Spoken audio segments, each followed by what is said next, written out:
Hello, everybody. Welcome to the Topic 5 Limits video. In this video, we will be understanding the definition of a limit, understanding when a limit is useful, and estimating limits using tables or graphs. So first, let's look at the definition of a limit. So the limit is a value that a function approaches as x approaches a particular value. So take, for example, on this top right, we have the limit as x approaches 7. So x is getting close to 7, and we have the limit as x approaches 7 of this function f of x. So if we look at this function f of x graph down below, we have x approaching 7. So 7 in the center is going to be some undefined value or some value that we just don't know what it is. Yep. As what we can do then is look at the function and say, okay, as we get really close to that function from the left, and as we get really close to that function from the right, what is the value of this function going to be? So we can look over it, we can look at it and we can say, okay, this function has a value of 10 at this x value of 7. So therefore, the limit as x approaches 7 of our function f of x is actually just equal to 10. When are limits actually useful? So the first time limits are actually useful is for looking at the value of asymptotes. Now we know an asymptote is a line that a function gets infinitely close to but never touches. So we cannot actually plug in a value to calculate what this asymptote value might be because it doesn't actually exist on our function.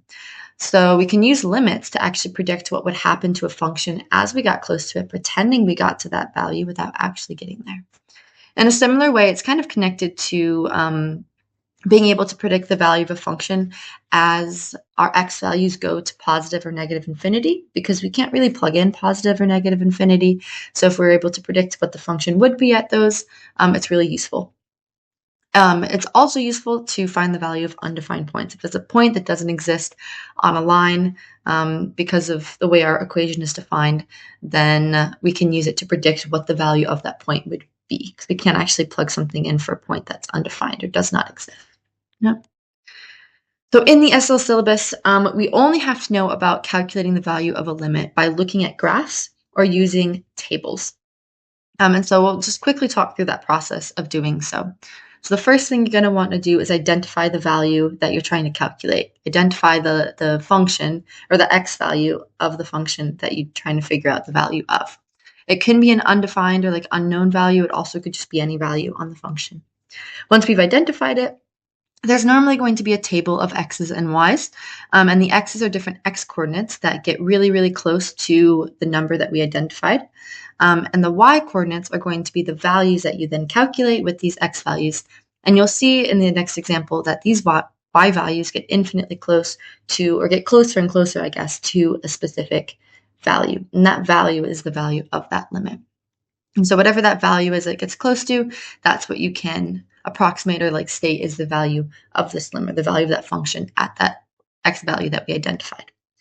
So for example, if we were looking at this cubic function here, we can say that there's just an undefined value in it.